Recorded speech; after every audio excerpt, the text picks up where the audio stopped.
पर आपका व्यू जानना चाहेंगे। देखिए आज थोड़ा से उतार चढ़ाव के साथ ही बाजार नजर आया। निफ्टी की बात करें तो करीब 60 अंकों से ज्यादा की तेजी के साथ बंद हुआ। काफी वॉलेटाइल मूव्स निफ्टी में देखने को मिले, 24,300 के ऊपर बंद होता हुआ दिखा। बैंक निफ्टी की बात करें तो निचले स्तरों से करीब 400 अंकों की रिकवरी आई, लेकिन उसके बावजूद भी लाल निशान में ही बैंक निफ्टी बंद हुआ है। सेक्टर वाइज देखें तो आज ऑटो शेयरों में बढ़िया तेजी देखने को मिली। आईटी जो लगातार बढ़िया परफॉर्म कर रहा था, आज थोड़े से दबाव में देखने को मिला। आज के बाजार को कैसे देखा आपने और कल के लिए निफ्टी और बैंक निफ्टी में कौन से लेवल्स अहम होने वाले हैं? ये सबसे पहले मैं निफ्टी में बताऊं तो मैं सुबह भी मैंने शो में बताया था कि निफ्टी में यहाँ पे बाय डिप्स की स्ट्रेटेजी यूजफुल है। आज निफ्टी 24,300 के आसपास क्लोजिंग हुई थी। निफ्टी का जो सबसे बड़ा रेजिस्टेंस था वो 24,280 के आसपास था। लगातार काफी बार वो 24,260 से निफ्टी नीचे आ रही थी, तो निफ्टी ने आज वो लेवल ब्रेक किया। तो अभी जो नेक्स्ट निफ्टी का लेवल है वो 24,450 के आसपास का है, ठीक है। और जो नीचे का स्ट्रॉन्ग सपोर्ट है वो 24,200 का है। तो निफ्टी के लिए अगर 24,200 के नीचे जाएगा तो निफ्टी में शॉर्ट टर्म के लिए बेरिश ट्रेंड आ सकता है। लेकिन अभी के हिसाब से अगर हम लोग फंडामेंटल्स देखें तो यहाँ से 24,450 के जाने के चांसेस ज्यादा है। और दूसरा, अगर क्रूड ऑयल का प्राइस कल अगर स्टेबल रहा मार्केट में तो आपको डेफिनेटली निफ्टी में एक बुल रन नियर टर्म में दिख रहा है।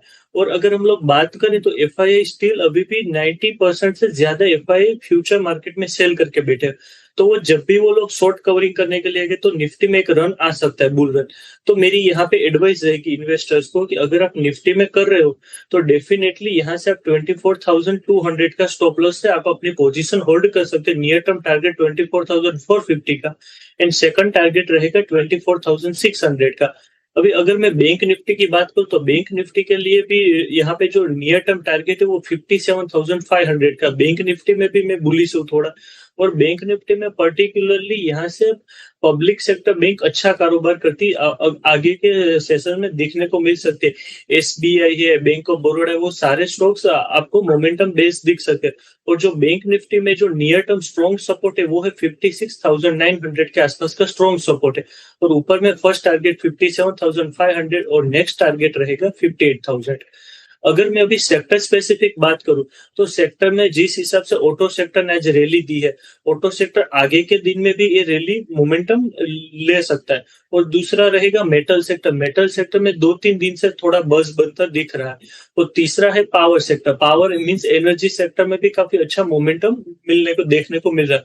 और यहाँ पे मैं आईटी सेक्टर को अवॉइड करने की एडवाइस दूंगा। शायद आईटी सेक्टर में 1-2 दिन में हल्का सा प्रॉफिट बुकिंग देखने को मिल सकता है। तो जो ट्रेडर लोग हैं उनको मैं आईटी सेक्टर में मना करूंगा। और फोर्थ, मैन्युफैक्चरिंग सेक्टर भी यहाँ से मोमेंटम अच्छा देखने को मिल सकता है। बिल्कुल ठीक। तो विस्तार पर बाजार पर ये सलाह और कुछ सेक्टर्स भी जैसे कि पावर सेक्टर, मेटल सेक्टर पर आप नज़र रखें। ऑटो भी बढ़िया परफॉर्म कर रहा है। इसके अलावा आईटी से फिलहाल थोड़ा सा दूर रहने की सलाह, थोड़ा कॉशियस रहने की सलाह दी हुई। चलिए आगे बढ़ेंगे और अब शुरू करेंगे सवाल जवाब के सिलसिले को। लेकिन उससे पहले आपको बता देते हैं कि आप भी हमारे साथ शो में जुड़ सकते हैं। बेहद आसान तरीका है, QR कोड आपकी स्क्रीन पर आएगा और आप इसे स्कैन कीजिए, फटाफट अपने सवाल हम तक पहुंचाइए। इसके अलावा QR कोड के जस्ट नीचे एक नंबर भी फ्लैश हो रहा है, उसे नोट कर लीजिए। उस पर भी आप हमें कॉल, SMS या WhatsApp के जरिए अपनी क्वेरीज हम तक पहुंचा सकते हैं। तो चलिए, ये हो गया सवाल पूछने का तरीका जो कि बहुत आसान है।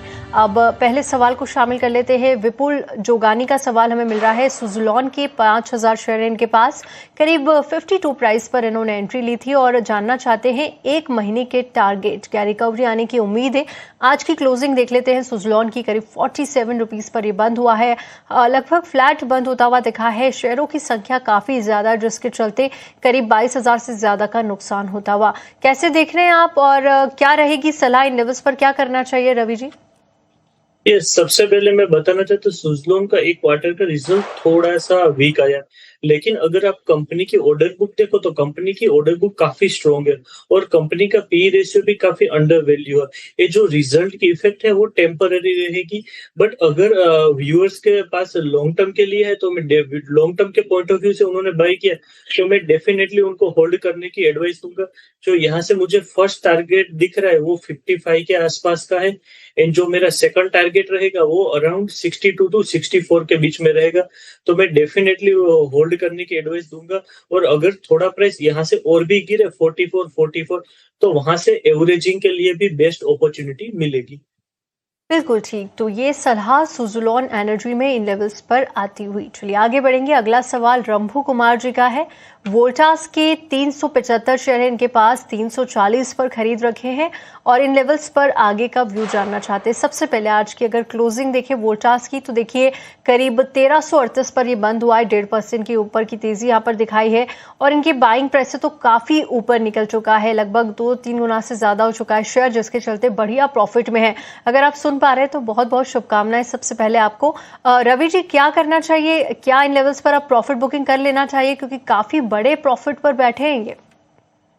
यस, मैं एडवाइस फॉर फर्स्ट मैं वोल्टास के बारे में बताना चाहता हूँ। वोल्टास डेफिनेटली अच्छा रन कर रहा है और आगे भी उनका ये मोमेंटम है वो बना रहेगा। लेकिन क्लाइंट को जिस हिसाब से यहाँ पे मुझे प्रॉफिट दिख रहा है, उनको एटलीस्ट थोड़ा डाइवर्सिफिकेशन करना चाहिए। 50% प्रॉफिट इस लेवल पे बुक करना चाहिए। और जो दूसरे अभी राइजिंग सेक्टर है जैसे कि एनर्जी सेक्टर है, ऑटो सेक्टर है, उसमें उनको थोड़ा इन्वेस्ट करना चाहिए।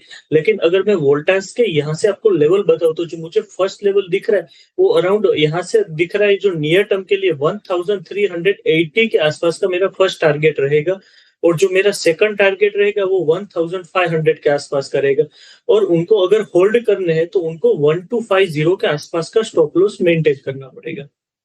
ऑलराइट, तो 1250 रुपए के स्टॉप लॉस के साथ आप मेंटेन करिए और आने वाले दिनों के जो टारगेट्स है वो भी यहाँ पर वोल्टास के लिए बता दिए गए हैं और साथ ही प्रॉफिट बुकिंग की भी सलाह आपको मिल रही है। चलिए आगे बढ़ेंगे और अगले सवाल को शामिल करेंगे। सागर का सवाल हमें मिला है। सागर के पास इन्फोसिस के 1400 शेयर है, 1171 पर इन्होंने लेकर रखे हैं और आगे का व्यू जानना चाहते हैं। आज की क्लोजिंग करीब 1155 रुपए की रही है, लगभग फ्लैट क्लोजिंग रही है। आज पूरे आईटी सेक्टर पर थोड़ा सा प्रेशर ही देखने को मिला है। कैसे देख रहे हैं आप रवि जी आगे की चाल को? जैसा कि आपने अभी जिक्र किया था कि आईटी से थोड़ा सा सतर्क रहने की सलाह है, बावजूद उसके जिनके पास होल्डिंग्स है, क्या करना चाहिए इन लेवल्स पर? यस, अगर उनका लॉन्ग टर्म का व्यू है तो उनको डेफिनेटली यहाँ पे मैं होल्ड करने की एडवाइस दूंगा। लेकिन अगर उनका शॉर्ट टर्म का व्यू तो यहाँ पे मैं डेफिनेटली उनको लॉस बुक करने की सलाह दूंगा। क्योंकि आईटी सेक्टर में लगातार 3-4 दिन से रैली देखने को मिल रही थी, जो आज काफी हद से स्टेबिलाईज हो गए। यहाँ से स्टॉक्स में एटलीस्ट 2 to 5% का मे बी प्रॉफिट बुकिंग आ सकता है। अगर मैं लॉन्ग टर्म पर्सपेक्टिव से आपको एडवाइस दूं तो मैं डेफिनेटली इनको होल्ड करने की एडवाइस दूंगा। क्योंकि जिस हिसाब से पहले एआई की मार्केट में बूम चली थी, लेकिन लास्ट 10-15 दिन से जिस हिसाब से साउथ कोरिया में भी एआई के स्टॉक में प्रॉफिट बुकिंग दिखने को मिला, यूएस में भी प्रॉफिट बुकिंग दिखने को मिला, तो इंडियन आईटी कंपनीज को काफी बेनिफिट करेगा। और दूसरा कि जिस हिसाब से एआई कंपनी ने कॉस्टिंग बढ़ा दी है, उस हिसाब से ट्रेडिशनल जो IT company, software based company की डिमांड आगे अपने को देखने को मिल सकती है। तो डेफिनेटली अगर लॉन्ग टर्म का पर्सपेक्टिव है तो मैं यहाँ पे इन्फोसिस का अगर 6 मंथ या 1 ईयर का है तो मैं 1400 to 1600 के टारगेट के साथ होल्ड करने की एडवाइस दूंगा। तो इन्फोसिस पर होल्ड करने की सलाह, साथ ही स्टॉप लॉसेस और टारगेट्स भी आपको बता दिए गए हैं। अगला सवाल कपिल का है। इनके पास आइनॉक्स विंड के 215 पर इन्होंने एंट्री ली थी और करीब 800 शेयर है इनके पास। आज की क्लोजिंग 75 रुपए पर हुई है, 215 इनका खरीद प्राइस है। और अगर आइनॉक्स विंड की बात करें रवि जी, तो कैसे देख रहे हैं आप? अभी आपने पावर सेक्टर की बात की कि बढ़िया परफॉर्म करती हुई दिख रही है, क्या उनमें आइनॉक्स विंड आपको लग रहा है कि आने वाले दिनों में बढ़िया तेजी दिखा सकता है? लॉन्ग टर्म के लिहाज से क्या नजरिया होगा आपका? यस, अगर मैं लॉन्ग टर्म के हिसाब से बताऊं तो आइनॉक्स विंड का जिस हिसाब से गवर्नमेंट विंड फार्म के स्टॉक्स को, मार्केट विंड फार्म को जिस हिसाब से गवर्नमेंट मोटिवेशन दे रही, गवर्नमेंट क्या कर रही थी पहले, गवर्नमेंट सोलर को ज्यादा मोटिवेशन दे रही थी। लेकिन अगर आप लास्ट 6 मंथ से सोलर स्टॉक्स का देखो तो solar stocks almost range bound हो गए। क्योंकि गवर्नमेंट क्या सोच रही है कि विंड फार्म की मदद से वो लोग दिन और रात कंटिन्यूअसली 24/7 इलेक्ट्रिसिटी जनरेट कर सकते हैं, जबकि सोलर दिन में ही जनरेट कर सकते हैं। उस हिसाब से गवर्नमेंट जो विंड फार्म के स्टॉक है सुजलोन, आइनॉक्स, उनको फ्यूचर में भी मोटिवेट और फ्यूचर में भी सब्सिडी देने का प्लान कर रही है। तो मेरे हिसाब से डेफिनेटली आइनॉक्स विंड मैं लॉन्ग टर्म के लिए रिकमेंडेड करूंगा। अगर उनके पास है तो डेफिनेटली उनको इस लेवल से होल्ड करना चाहिए। जो नियर टर्म मुझे टारगेट दिख रहा है वो अराउंड 82 के आसपास का मुझे नियर टर्म टारगेट दिख रहा है। और जो मेरा सेकंड रहेगा वो 96 to 97 के बीच में रहेगा। और जो स्टॉप लॉस है नियर टर्म वो 70 का। बिल्कुल ठीक। जो लॉन्ग टर्म के लिहाज से इन लेवल्स पर आगे के जो टारगेट्स हैं वो बता दिए गए हैं। फिलहाल होल्ड की सलाह दी हुई। चलिए आगे बढ़ेंगे। सन फार्मा के नतीजे कल आने वाले हैं। नतीजे कैसे रह सकते हैं, क्या अनुमान है, ये बताने के लिए हमारी सहयोगी मेरिल डिसूजा इस वक्त हमारे साथ है। जी मेरिल, बताएं क्या एक्सपेक्टेशंस है? जी हाँ, स्ट्रीट की नज़र जल्द ही सन फार्मा की फर्स्ट क्वार्टर के नतीजों पर आने वाली है और सबसे बड़ा सवाल ये है कि क्या इंडिया बिजनेस की स्ट्रॉन्ग ग्रोथ यूएस बिजनेस की कमजोरी को बैलेंस कर पाएगा या नहीं। स्ट्रीट को सन फार्मा की नतीजों से उम्मीद है कि इस क्वार्टर रेवेन्यू और नेट प्रॉफिट दोनों फिगर्स में साल बर साल ग्रोथ देखने को मिलेगा, लेकिन प्रॉफिटेबिलिटी थोड़ी प्रेशर में रह सकती है, खासकर कि एबिडा मार्जिन्स ये करीब 290 या लगभग 300 बेसिस पॉइंट से गिर सकता है। इस क्वार्टर का सबसे बड़ा ड्रैग यूएस बिजनेस भी हो सकता है, जहां पर रेवेन्यू में करीब 15% की गिरावट देखने को मिल सकती है। नए लॉन्चेस जैसे जेनेरिक ओफेव और जेनेरिक वेंटोलिन से सपोर्ट तो मिल सकता है, पर ये अर्ली स्टेजेस में होने की वजह से कंट्रीब्यूशन लिमिटेड हो सकता है।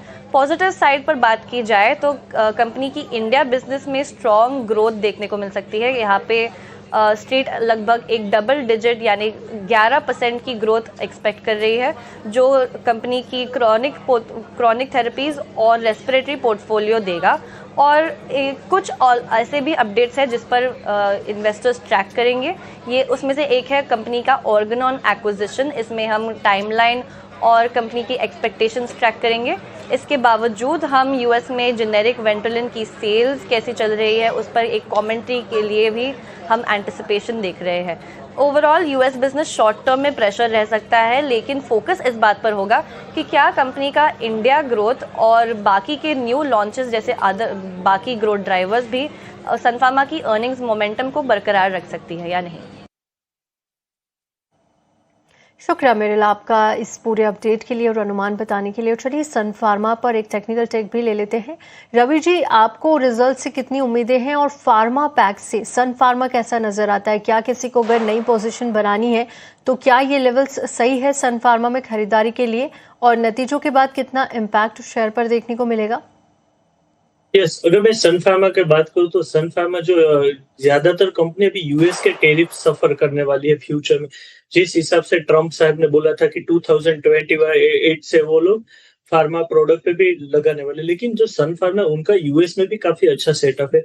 अगर मैं बात करूँ तो सन फार्मा यहाँ पे 2000 में मोस्ट ऑफ जो पॉजिटिव इफेक्ट है मार्केट ने वो रिजल्ट, मार्केट अभी पॉजिटिव रिजल्ट एक्सपेक्ट कर रहा है, तो ज्यादातर positive factor market already discount कर चुका है। लेकिन अगर मैं टेक्निकल सेटअप बात करूँ तो टेक्निकल स्टॉक अभी भी यहाँ से 10%, 5 to 10% के ऊपर जाने की अभी भी कंपनी के स्टॉक में स्पेस है। शायद स्टॉक यहाँ पे कंसोलिडेट भी हो सकता है। और फार्मा के रिजल्ट हम लोग देखें तो जनरली फार्मा कंपनी के रिजल्ट इस क्वार्टर में काफी अच्छे आए, तो जो लोग इनको होल्ड कर रहे हैं उनको मैं यहाँ पे होल्ड करने की एडवाइस दूंगा। लेकिन जो लोगों को जिनको नई एंट्री लेनी उनको मैं अभी फिलहाल के लिए अवॉइड करने की सलाह दूंगी, क्योंकि ऑलरेडी स्टॉक में पॉजिटिव फैक्टर डिस्काउंट कर चुका है। शायद ये रेंज में भी रह सकता है और यहाँ से मैक्सिमम 5 to 10% ऊपर जाने की एक्सपेक्टेशन है, उससे ज्यादा नहीं है।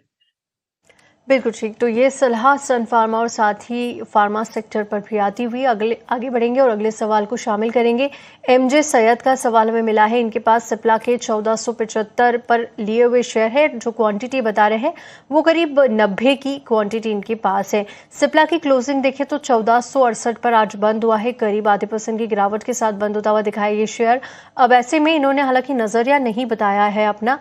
रवि जी, आप सिप्ला की चाल को कैसे देख रहे हैं? अगेन ये फार्मा पैक से एक और शेयर दिख रहा है, और क्या इसमें स्ट्रेंथ नजर आ रही है? फिलहाल इन लेवल्स पर बने रहना चाहिए? यस, डेफिनेटली उनको मेरे हिसाब से स्टॉक्स पे बने रहने की मैं एडवाइस दूंगा, क्योंकि सिप्ला स्टॉक अभी भी फार्मा सेक्टर में काफी अंडर वैल्यू है।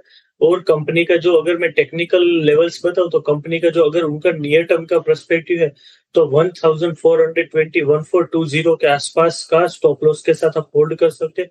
और जो नियर टर्म टारगेट है वो 1520 का फर्स्ट टारगेट है, और जो मेरा सेकंड टारगेट रहेगा वो 1590 का रहेगा, नियर टर्म के लिए रहेगा। अगर उनका लॉन्ग टर्म के पर्सपेक्टिव से व्यू है तो यहाँ से एटलीस्ट आप 20% ईयरली एक्सपेक्ट कर सकते हो रिटर्न, 20 to 30% का रिटर्न एक्सपेक्ट कर सकते हो ईयरली के हिसाब से। ऑलराइट, तो लॉन्ग टर्म की अगर नजरिया लेकर आप चल रहे हैं तो 20 to 30% के रिटर्न यहां से एक्सपेक्टेड है सिप्ला के लिए। फिलहाल होल्ड करने की सलाह। नरसिंह प्रजापति का अगला सवाल है। टाटा कैपिटल के 180 शेयर है, 327 पर खरीदे थे। टाटा कैपिटल आज करीब 361 पर बंद हुआ है, लगभग फ्लैट या गिरावट के साथ बंद होता हुआ दिखा है, लेकिन इन लेवल्स पर 6000 से ज्यादा का प्रॉफिट इन्हें हो रहा है। टाटा कैपिटल के चार्ट्स कैसे देख रहे हैं आप और क्या सलाह होगी इन लेवल्स पर?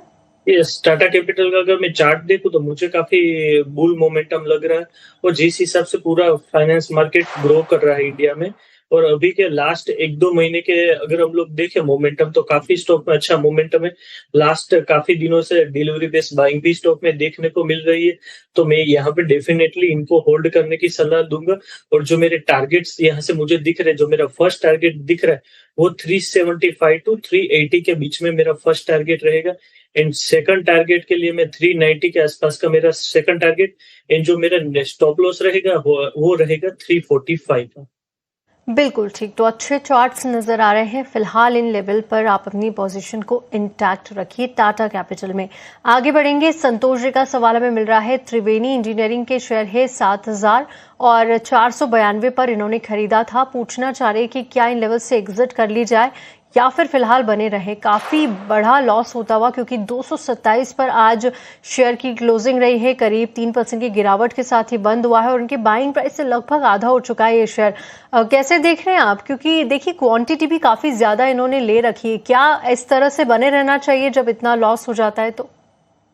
यस, अगर मैं त्रिवेणी इंजीनियरिंग की बात करूं तो लास्ट कंपनी के 2-3 क्वार्टर लगातार खराब रहे हैं, उसकी वजह से कंपनी के स्टॉक्स में एक लगातार मैं देख रहा हूँ चार्ट में गिरावट आ रही है। अभी भी अगर मैं चार्ट के हिसाब से बोलूँ तो स्टॉक्स का ट्रेंड मुझे नेगेटिव दिख रहा है यहाँ से, तो यहाँ से पॉजिटिव एक्सपेक्टेशन मुझे काफी कम लग रही है। लेकिन अगर यहाँ से market already stock oversold zone में चला गया, तो यहाँ से आपको अराउंड 205 के आसपास का स्टॉप लॉस से मैं अभी होल्ड करने की सलाह दूंगा, क्योंकि ऑलरेडी मार्केट में अगर एक रिलीफ रैली आएगी तो यहाँ से वो 260 to 270 के आसपास एग्जिट कर सकते।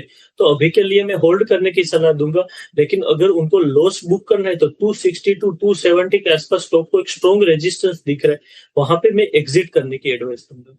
ऑलराइट, तो त्रिवेणी इंजीनियरिंग को लेकर ये सलाह और लेवल्स भी आपको बता दिए गए हैं जहां पर आपको एग्जिट लेनी है। चलिए आगे बढ़ेंगे और अब जान लेते हैं कि कल के इंपॉर्टेंट इवेंट्स क्या है, कहां पर आपको नजर बनाकर रखना है। ये बता रही हैं हमारी सहयोगी अर्चना शुक्ला। जी अर्चना, बताएं कल के इंपॉर्टेंट ट्रिगर्स क्या है? जी, 31 जुलाई के टॉप ट्रिगर्स की बात करें तो फॉरेक्स रिजर्व के आंकड़े इंपॉर्टेंट होंगे। वही Q1 रिजल्ट्स का सीजन चल रहा है, तो निफ्टी के दिग्गज में से बजाज फिनसर्व, ITC, सन फार्मा और मारुति सुजुकी के Q1 रिजल्ट्स 31 जुलाई को आएंगे। वहीं अन्य कंपनीज में देखें तो ABB India, Dixon technologies, IOCL, गेल और श्री सीमेंट समेत 30 अन्य कंपनीज अपने Q1 रिजल्ट्स अनाउंस करेंगी। कॉर्पोरेट एक्शन की बात करें तो शांति गोल्ड इंटरनेशनल की बोर्ड राइट्स इशू पर विचार करेगी। वहीं म्यूफिन green finance, Ashika global securities और क्लीन मैक्स एनवायरनमेंट की बोर्ड फंड रेजिंग पर विचार करेगी। साथ ही क्लीन मैक्स एनवायरनमेंट अपनी 4 ग्रुप कंपनीज के मर्जर पर भी फैसला ले सकती है। वहीं ब्रिगेड होटल वेंचर्स का लॉक इन पीरियड खत्म हो रहा है और साथ ही मणिपाल हेल्थ एंटरप्राइज का IPO भी 31 जुलाई को बंद होगा। ग्लोबल ट्रिगर्स की बात करें तो यूएस से शुरुआत करते हैं। यूएस के एम्प्लॉयमेंट कॉस्ट इंडेक्स के आंकड़े आएंगे। वहीं यूरोप की तरफ देखें तो यूरोप के CPI यानी महंगाई के आंकड़े इंपॉर्टेंट होंगे। जापान की तरफ देखें तो जापान के सेंट्रल बैंक का इंटरेस्ट रेट पे बड़ा फैसला आएगा, तो मार्केट की नज़र ज़रूर बरकरार रहेगी। वहीं साथ ही जापान के अनएम्प्लॉयमेंट रेट और टोक्यो CPI के आंकड़े इंपॉर्टेंट होंगे, और जापान के इंडस्ट्रियल प्रोडक्शन और रिटेल सेल्स के आंकड़े भी 31 जुलाई को रिलीज होंगे। तो ये थे 31 जुलाई के टॉप ट्रिगर्स। शुक्रिया अर्चना आपका कल के इंपॉर्टेंट इवेंट्स बताने के लिए। और चलिए आगे बढ़ते हैं, अगले सवाल को शामिल करते हैं। अमरजीत मक्कार का अगला सवाल है। BSE के 80 शेयर इनके पास 3420 पर इन्होंने एंट्री ली थी, और हालांकि नजरिया इन्होंने शेयर नहीं किया है, लेकिन आज की क्लोजिंग देख लेते। BSE 3532 पर ही बंद हुआ है, हल्की गिरावट के साथ ही बंद हुआ है, लेकिन इनके बाइंग प्राइस से थोड़ा ऊपर है, जिसके चलते 9000 के प्रॉफिट में है ये। BSE की चाल कैसे देख रहे हैं रवि जी? मल्टी बैगर रहा है, बढ़िया रिटर्न बनाकर दिए हैं, लेकिन अब ऊपरी स्तरों से थोड़ा सी प्रॉफिट बुकिंग और थोड़ा सा प्रेशर देखने को मिल रहा है। अब आगे की चाल कैसे देख रहे हैं?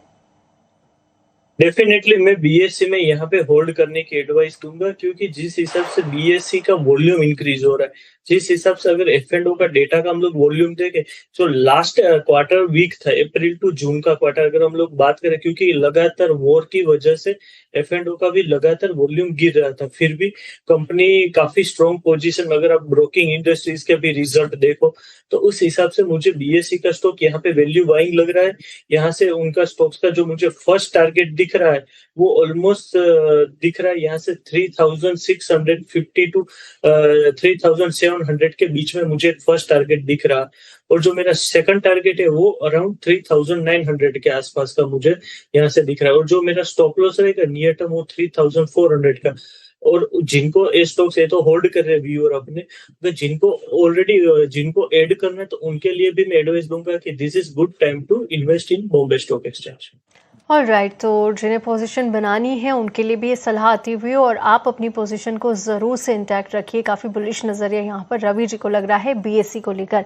चलिए आगे बढ़ेंगे और अब वक्त है वीआईपी शेयर जानने का।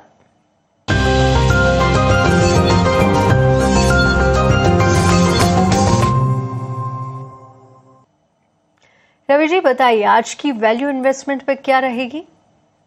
यस, मैं आज देख रहा था कि continue PSU public sector bank में काफी अच्छा मोमेंटम मुझे देखने को मिल रहा है, तो मेरा यहाँ से जो फर्स्ट पिक रहेगा वो रहेगा SBI state bank of India, जो अभी स्टॉक्स अराउंड ट्रेड हो रहा है 1024 के आसपास ट्रेड हो रहा है, और जो मेरा टारगेट रहेगा वो अराउंड 1070 के आसपास रहेगा, एंड जो स्टॉप लॉस रहेगा वो 1005 के आसपास का मेरा स्टॉप लॉस रहेगा। एंड मेरा जो सेकंड पिक रहेगा वो रहेगा कोल इंडिया, क्योंकि लगातार एनर्जी के प्राइस में जिस हिसाब से कंटिन्यू मोमेंटम दिख रहा है, और आज मैं देख रहा था फ्यूचर में भी डेटा सेटअप हो रहा है और पुट में भी एग्रेसिवली सेलिंग के साथ स्टॉक एक मोमेंटम में दिख रहा है पूरा एनर्जी सेक्टर, और स्टॉक्स एक आप टेक्निकली बताओ तो ओवरसोल्ड जोन में चल रहा है, तो यहाँ से मुझे रिकवरी के काफी अच्छे संकेत देखने को मिल रहा है। स्टॉक अराउंड 417 के आसपास चल रहा है, मेरा टारगेट 440 का है और स्टॉप लॉस 405 का रहेगा। बिल्कुल ठीक, तो यहाँ पर दो वैल्यू इन्वेस्टमेंट पे आती हुई एसबीआई पर आप नजर रखिए, 1025 के आसपास खरीदारी, टारगेट 1070 का, स्टॉप लॉस का ध्यान रखिए 1005 का आपको लगाकर चलना है। इसके अलावा कोल इंडिया पर बाय रिकमेंडेशन 417 के लेवल पे खरीदारी करके चल सकते हैं, टारगेट 440 का रहेगा, लेकिन स्टॉप लॉस यहाँ पर आपको जरूर से मेंटेन करना है 405 रुपए का। तो ये दोनों शेयर्स अपनी रडार पर जरूर से रखिए। चलिए अब इसी के साथ कल की तैयारी को हम यहीं समेटेंगे। रवि जी